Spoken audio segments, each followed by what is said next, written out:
Hello friends, एक बार फिर आपका स्वागत है ज्ञान अकेडमी में। मैं विकास आज कंटिन्यू करने वाले हैं भारत संसाधन एवं उपयोग। पिछले वीडियो में हम लोगों ने संसाधन तथा उसके विभिन्न भागों का विभिन्न आधारों पर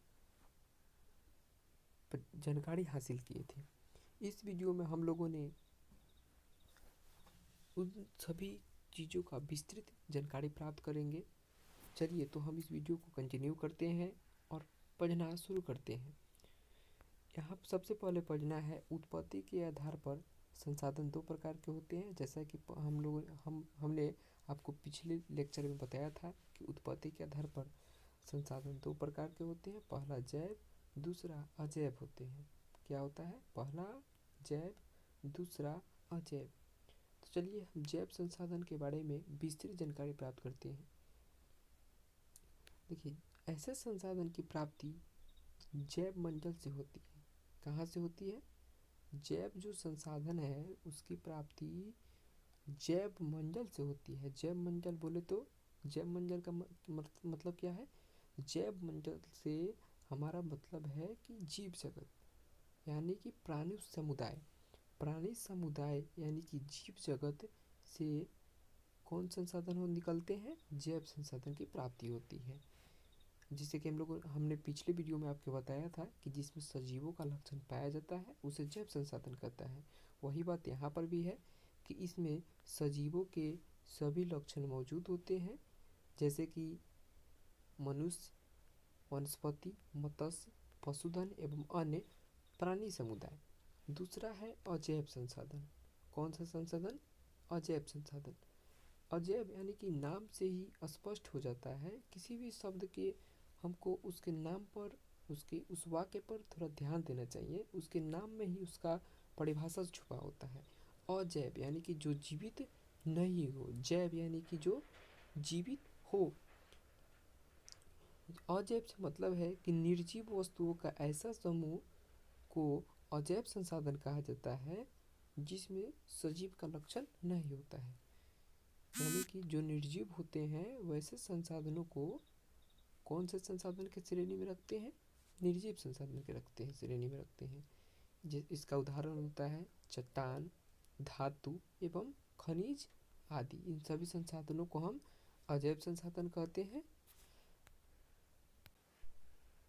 अगला है उपयोगिता के आधार पर।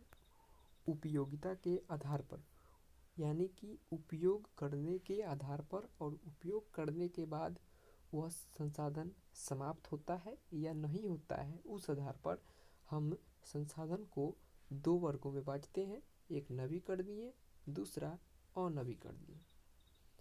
मतलब कि किसी हम संसाधन का उपयोग करते हैं और उपयोग करने के बाद वो संसाधन समाप्त हो जा रहा है या नहीं हो रहा है, उस आधार पर हम बोले तो संसाधन को दो वर्गों में बांटते हैं। एक होता है नवीकरणीय और दूसरा नवीकरणीय।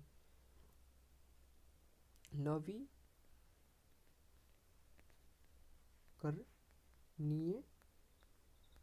यानी कि जो नया हो जाता हो, वो जो पुनः नया हो जाता हो, वैसे संसाधन को नवीकरणीय संसाधन कहते हैं। थोड़ा चलिए डिफिनीशन को भी समझते चलते हैं। वैसे संसाधन जिन्हें भौतिक, रासायनिक या यांत्रिक प्रक्रिया द्वारा पुनः प्राप्त किए जा सकते हैं। मतलब कि वैसे संसाधन जिन्हें भौतिक, रासायनिक या यांत्रिक प्रक्रिया द्वारा नवीकृत यानी कि नया किया जा सके, पुनः प्राप्त किया जा सके, नया किया जा सके या पुनः प्राप्त किया जा सके, उन संसाधनों को नवीकरणीय संसाधन कहते हैं। देखिए, भौतिक भौतिक मतलब क्या? यानी कि बाहरी परिवर्तन के द्वारा, या रासायनिक यानी कि भीतरी परिवर्तन के द्वारा, अंदरूनी परिवर्तन के द्वारा उसे पुनः नवीकृत किया जा सकता है, तो उन्हें संसाधनों को हम नवीकरण संसाधन कहते हैं। जैसे कि सौर ऊर्जा। देखिए, एक बार हम सौर ऊर्जा का उपयोग कर लेते हैं, उसे फिर से हम पवन चक्की यानी कि यांत्रिक प्रक्रिया द्वारा, पवन चक्की में कौन सी प्रक्रिया होती है?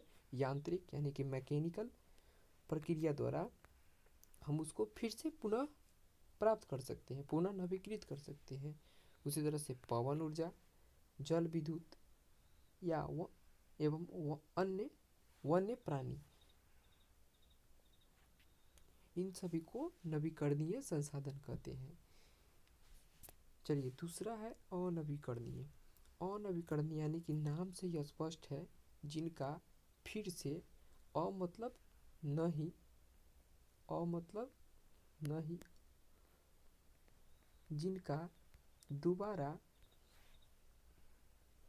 पुनः चक्र न हो पाता है, वैसे संसाधन अनवीकरणीय संसाधन कहे जाते हैं। यदि हम किसी संसाधन का उपयोग कर लेते हैं और उपयोग करने के बाद देखा जाता है कि वह संसाधन पुनः प्राप्त नहीं हो पा रहा है या प्राप्त होने में बहुत लंबी अवधि लग रही है, यानी कि बहुत लंबा समय उसका पुनः प्राप्त होने में लग जाता है, नवीकृत होने में लगता है, तो वैसे संसाधनों को अनवीकरणीय संसाधन कहते हैं। ऐसे संसाधन की विकास लंबी अवधि में जटिल प्रक्रियाओं द्वारा होता है। किसके द्वारा होता है? अनवीकरणीय जो संसाधन है, कौन सा संसाधन? अनवीकरणीय संसाधन जो है, इसका विकास यानी कि उत्पत्ति, क्या चीज? उत्पत्ति लंबी अवधि में, लंबी अवधि बोले तो लंबे समय में, लंबी अवधि मतलब लंबे समय में जटिल प्रक्रिया, जटिल मतलब बहुत ही कठिन, जटिल प्रक्रिया के द्वारा होता है। जैसे कि कोयला है, कोयला का हम उपयोग कर लेते हैं तो उपयोग करने के बाद क्या होता है? वह समाप्त हो जाता है।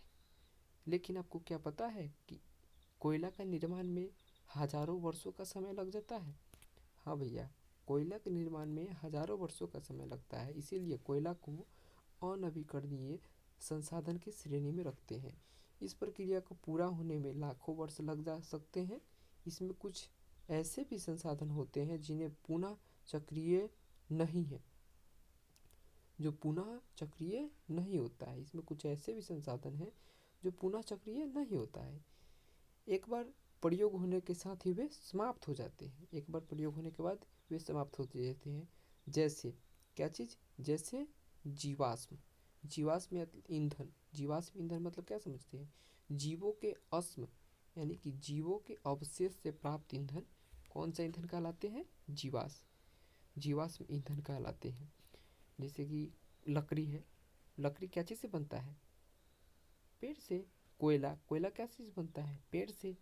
तो कौन सा ईंधन हुआ? जीवाश्म हुआ। पेट्रोलियम क्या हुआ? ये सब जीवाश्म ईंधन है।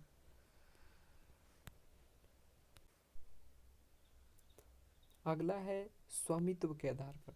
स्वामित्व मतलब मालिकाना हक के आधार पर, मालिक होने के आधार पर संसाधनों को 4 भागों में विभाजित किया जाता है, जिसमें से पहला है व्यक्तिगत संसाधन। व्यक्तिगत मतलब किसी व्यक्ति के अधीन हो, किसी विशेष व्यक्ति के अधीन हो, वैसे संसाधन को व्यक्तिगत संसाधन कहते हैं। परिभाषा को तुरंत पढ़ते चलते हैं। ऐसे संसाधन किसी खास व्यक्ति के अधिकार क्षेत्र में होता है, मतलब कि जैसे कि हमने बताया कि वह किसी खास व्यक्ति के अधीन होता है, जिसके बदले में वे सरकार को लगान भी चुकाते हैं। वैसे संसाधन के बदले में वे सरकार को लगान भी चुकाते हैं, जैसे भूखंड, भूमि का खंड पर एवं अन्य जायदाद जिस पर लोग का निजी स्वामित्व होता है। ऐसे तो लोग बोलते हैं कि मेरे भूखंड उनका है, लेकिन उपयोग में उनका है, लेकिन वास्तविक रूप से किनका है? राष्ट्र का है। किसी निजी व्यक्ति का है, लेकिन वह वास्तविक रूप में से राष्ट्र का है। जैसे बाग बगीचा, तालाब, कुआं इत्यादि ऐसे संसाधन है जिस पर किसी निजी व्यक्ति का स्वामित्व रहता है। ऐसे संसाधन के ऊपर किसी निजी ने किसी खास व्यक्ति का क्या होता है? अधिकार होता। दूसरा है सामुदायिक संसाधन। सामुदायिक मतलब समुदाय का, किसी न किसी समुदाय का अधिकार होगा, वैसे संसाधन को सामुदायिक संसाधन कहते हैं। ऐसे संसाधन किसी खास समुदाय के आधिपत्य में होता है, जिनका उपयोग समूह के लिए सुलभ होता है। मतलब कि कहने का अर्थ है कि इस संसाधन पर किसी खास समुदाय का अधिपत्य मतलब कि अधिकार होता है। अधिपत्य यानी कि अधिकार होता है, जिसका उपयोग समूह के लिए सुलभ होता है, यानी कि उसके लिए अच्छा होता है। इसका उदाहरण है जैसे कि गांव में चारण भूमि, शमशान, मंदिर या मस्जिद परिसर, सामुदायिक भवन, तालाब आदि। इन सब पर किसका अधिकार होता है? किसी न किसी समुदाय का अधिकार होता है, किसी न किसी समुदाय का अधिकार होता है। जैसे कि शमशान घाट, शमशान घाट पर किसी न किसी समुदाय का अधिकार होता है। इसीलिए इन सभी संसाधनों को हम सामुदायिक संसाधन कहते हैं। नगरीय क्षेत्र में इस प्रकार के संसाधन सार्वजनिक पार्क, इसी को यदि हम, ये तो गांव के क्षेत्र में देख लिए, अब इसी को हम यदि नगरीय क्षेत्र में देखते हैं तो वहाँ पर जो सार्वजनिक पार्क होता है वह सामुदायिक संसाधन होता है। पिकनिक स्थल वह सामुदायिक संसाधन होता है। खेल का जो मैदान होता है वह संसाधन होता है, सामुदायिक होता है। मंदिर, मस्जिद, ये सब क्या होता है? सामुदायिक होता है। नगरीय क्षेत्र यानी कि शहरी क्षेत्र में गुरुद्वारा, गिरजाघर, ये सब क्या होता है?